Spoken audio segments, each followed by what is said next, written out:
গাইবান্ধার সুন্দরগঞ্জ উপজেলায় চলতি রবি মৌসুমে প্রণোদনা কর্মসূচির আওতায় ক্ষুদ্র ও প্রান্তিক কৃষকদের মাঝে বিভিন্ন ফসলের বীজ ও সার বিতরণ উদ্বোধন করা হয়েছে।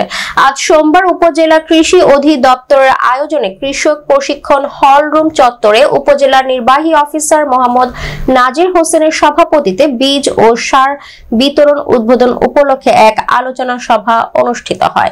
এতে বক্তব্য রাখেন উপজেলা কৃষি অফিসার রাশিদুল কবির, উপজেলা জামাতের আমির অধ্যাপক মোহাম্মদ শহীদুল ইসলাম মঞ্জু, পৌর আমির অধ্যক্ষ মোহাম্মদ একরামুল হক, বিএনপির আহ্বায়ক মোহাম্মদ বাবুল আহমেদ, সদস্য সচিব মোহাম্মদ মাহমুদুল ইসলাম প্রামাণিক, উপজেলা কৃষি সম্প্রসারণ কর্মকর্তা মিজানুর রহমান, উপজেলা প্রেস ক্লাবের সভাপতি শাহজাহান মিয়া, সুন্দরগঞ্জ প্রেস ক্লাব আহ্বায়ক মোহাম্মদ মোশাররফ হোসেন বুলু, এসপিপিও সাদেক হোসেন।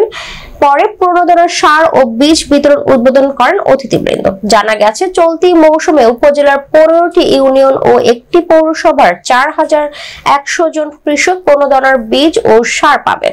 এর মধ্যে ভুট্টা 570 জন, সরিষা 2500 জন, মসুর ডাল 70 জন। বীজের সাথে প্রতিজন কৃষক 20 কেজি করে ডিপি ও এমপিও সার পাবে।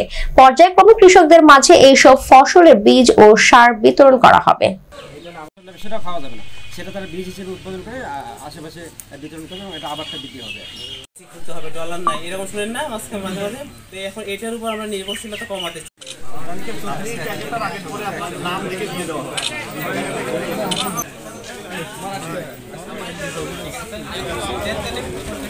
খুবই দেখছিলাম মসুর আবাদ, সরিষার আবাদ এখন খুব কম নজরে পড়ে।